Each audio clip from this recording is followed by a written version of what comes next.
Hello student, good morning to all of you.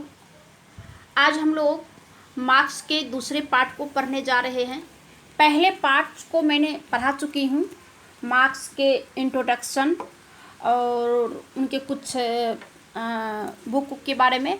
आज जो है दूसरा पार्ट को पढ़ाने जा रही हूँ, जिसमें कि मार्क्स के दर्शन के स्रोत होंगे, इनकी रचनाएं होंगी और फिर इनके कुछ सिद्धांत होंगे। चलिए आइए जानते हैं कि मार्क्स के दर्शन के क्या क्या स्रोत है।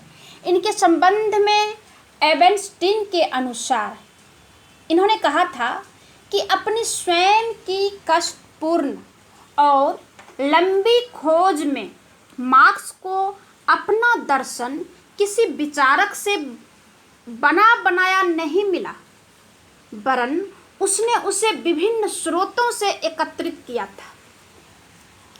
इनका कहना है कि मार्क्स ने जो भी विचार दिया, ये इनका अपना स्वयं का नहीं या फिर कहीं से बना बनाया हुआ तैयार नहीं मिला, बल्कि इन्होंने जो है कई विभिन्न स्रोतों से एकत्र करके अपना सिद्धांत दिया। गेटल ने भी कहा था कि मार्क्सवाद का जो मुख्य आधार है वो ऐतिहासिक भौतिकवाद और वर्ग संघर्ष का सिद्धांत है। इन दोनों का हीगल के दर्शन से निकट का संबंध मिलता है। दूसरे, यह मार्क्स के अतिरिक्त मूल्य के सिद्धांत पर निर्भर है, जिसका आधार इंग्लैंड का अर्थशास्त्र है। तीसरे जो है, इसमें फ्रांसीसी क्रांति और फ्रांसीसी समाजवाद के तत्व भी सम्मिलित है। इनसे उसने क्रांति के द्वारा प्रगति का सिद्धांत और राज्य के विलीन होने की धारणा ग्रहण की। अब आइए जानते हैं कि मार्क्स के ऊपर जो है किनका किनका प्रभाव था। तो सबसे पहला जो है जर्मन विद्वानों का प्रभाव। उनका जो है, मार्क्स ने समाज के विकास के लिए हीगल की द्वंद्वात्मक पद्धति को अपनाया। उन्होंने युवा हीगलवादी फायरबाख से भौतिकवाद का विचार लिया था। दूसरा जो है, ब्रिटिश अर्थशास्त्रियों का चिंतन से लिया। इनका जो है मार्क्स के ऊपर प्रभाव पड़ा। इस संबंध में मार्क्स ने ब्रिटिश अर्थशास्त्रियों एडम स्मिथ व रिकार्डो आदि से श्रम के मुख्य सिद्धांत को अपनाया। इसी सिद्धांत के आधार पर उन्होंने अतिरिक्त मूल्य का सिद्धांत प्रतिपादित किया था। तीसरा जो है, फ्रेंच समाजवादियों का चिंतन का प्रभाव पड़ा। इसमें क्या है कि फ्रांस में सेंट साइमन, चार्ल्स फोरियम आदि चिंतकों ने समाजवाद का प्रतिपादन किया। उसका स्वरूप काल्पनिक था और वह अपने चरित्र से क्रांतिकारी था। उत्पादन के साधनों पर स्वामित्व का सिद्धांत, श्रमिकों का उत्पादन और उनका शोषण करने वाले वर्ग का विनाश का सिद्धांत और वर्गविहीन समाज की स्थापना का विचार आदि जो है मार्क्स ने फ्रांसीसी चिंतन से प्राप्त किया था। अगला जो प्रभाव है वो सामाजिक आर्थिक परिस्थितियों का पड़ा। इसमें तत्कालीन पूंजीवादी समाज के शोषणवादी चरित्र ने भी मार्क्स को क्रांतिकारी विचार प्रस्तुत करने के लिए प्रेरित किया था। अब आइए जानते हैं मार्क्सवाद की कुछ प्रमुख रचनाएं हैं। कौन कौन सी रचना इनका है, एक एक करके आइए हम जानते हैं। पहला, द पॉवर्टी ऑफ फिलोसफी। इसमें जो है 1847 में इन्होंने लिखा था, लेकिन ये जो बुक लिखा था मार्क्स ने, ये प्रोधा के विरोध में लिखा था। प्रोधा ने लिखा था द फिलोसफी ऑफ पॉवर्टी, तो उसके विरोध में मार्क्स ने लिखा द पॉवर्टी ऑफ फिलोसफी। दूसरा है the economic and philosophical manuscript, ये 1844 में लिखा था। आगे है थीसिस ऑन फायरबाख, ये भी मार्क्स का है। Class struggle in France. आगे the critique of political economic, ये जो है दास कैपिटल ये है the critical of political economic. आगे है value price and profit, Marx का है। द कैपिटल जो लिखे हैं इनका जो है वॉल्यूम 3 वॉल्यूम था, 1, 2, 3।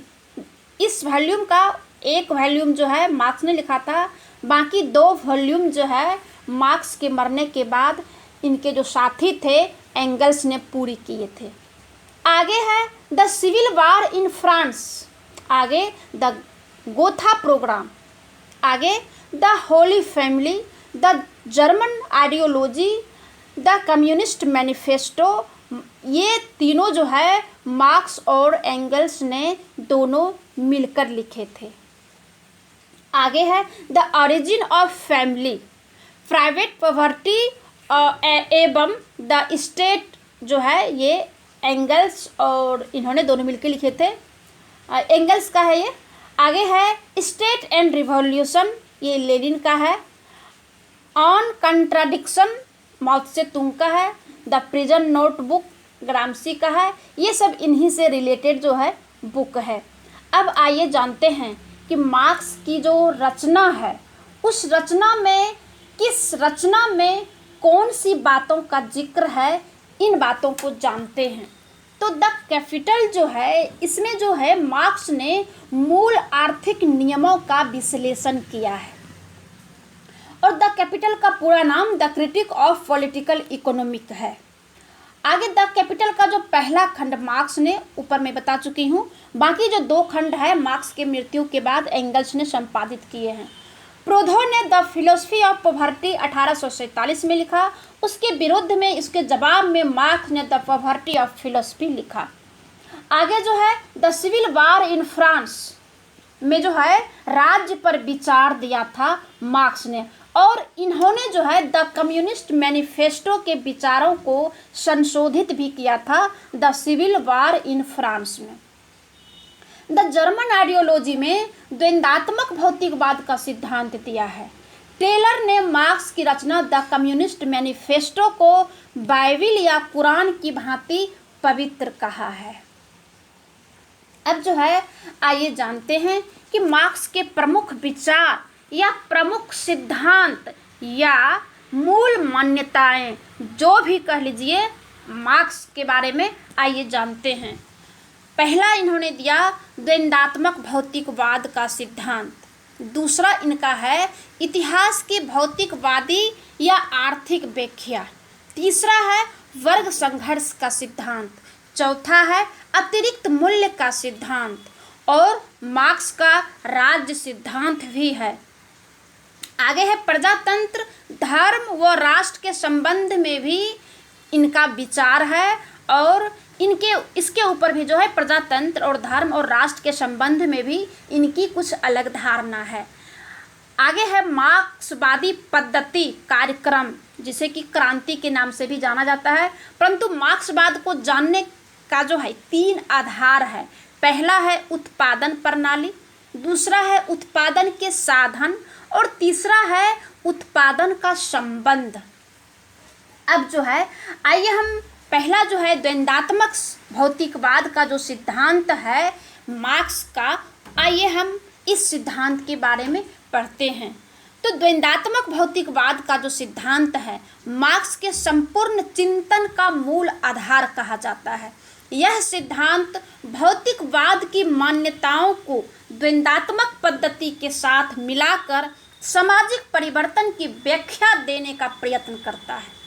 इस सिद्धांत के प्रतिपादन में मार्क्स के द्वंद्ववाद का विचार हीगल की द्वंद्वात्मक पद्धति से ग्रहण किया, और भौतिकवाद का जो दृष्टिकोण है वो फायरबाख से। द्वंद्वात्मक भौतिकवाद में 2 शब्द आते हैं। इनमें जो प्रथम है वो द्वंद्वात्मक, उस प्रक्रिया को स्पष्ट करता है जिसके अनुसार सृष्टि का विकास हो रहा है, और दूसरा शब्द है भौतिकवाद। भौतिकवाद सृष्टि के मूल तत्व को सूचित करता है। अब जो है द्वंद्वात्मक बाद का जो प्रक्रिया है, प्रोसेस जो है, इसे हम जानते हैं। मार्क्स के विचार जो है द्वंद्वात्मक पद्धति पर आधारित है। हीगल यह मानकर चलता है कि समाज की प्रगति प्रत्यक्ष ना होकर एक टेढ़े मेढ़े तरीके से हुई है, जिनके 3 अंग है, वाद, प्रतिवाद और संवाद, यानी थेसिस, सिंथेसिस और एंटीथेसिस और सिंथेसिस, जिसका नाम जो है मार्क्स की पद्धति में प्रसिद्ध है।